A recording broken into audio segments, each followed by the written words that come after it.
This is an aerial view of Monza, the iconic Grand Prix circuit. But I want to pay attention to the big oval that runs around it. It's one of those things that you've sort of always known it was there, but never really thought about it, because actually racing around it doesn't seem practical or real.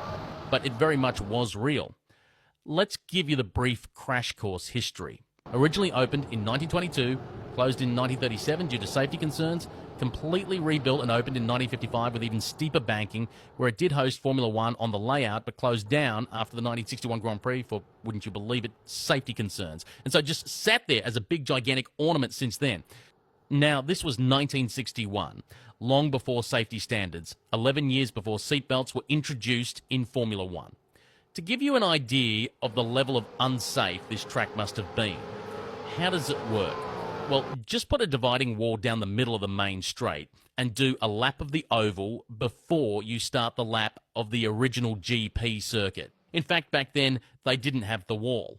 So when iRacing went to scan Monza I 2013, they scanned the big monument as well. But like in real life, it just sat on the servers without anyone really acknowledging it. You've seen them race under this bridge 1,000 times. It's the actual oval. We just never really noticed or thought about it. I guess if you're running a race or series with any kind of legitimacy, you wouldn't have them run on this impractical layout. That was until last week when iRacing threw it on the official schedule. So in turn, my league's GT3 series that follows the same schedule.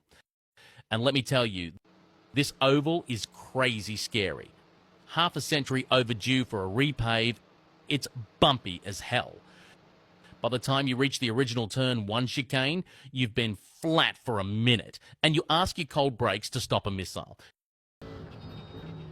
This was a fitting lap to show the Monza combined course, the final of a 22-lap, 60-minute race.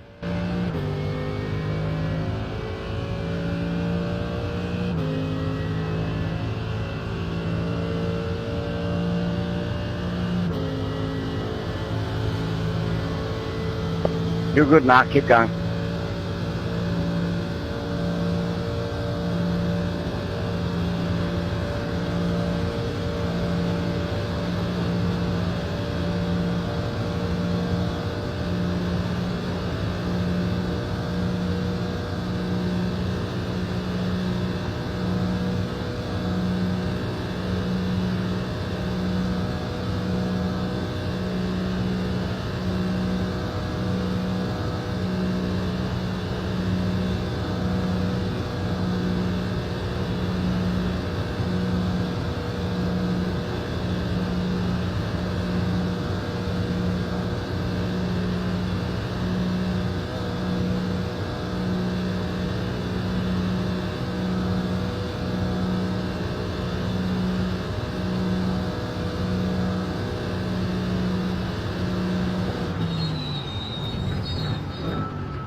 Good racing to it. Goes fun.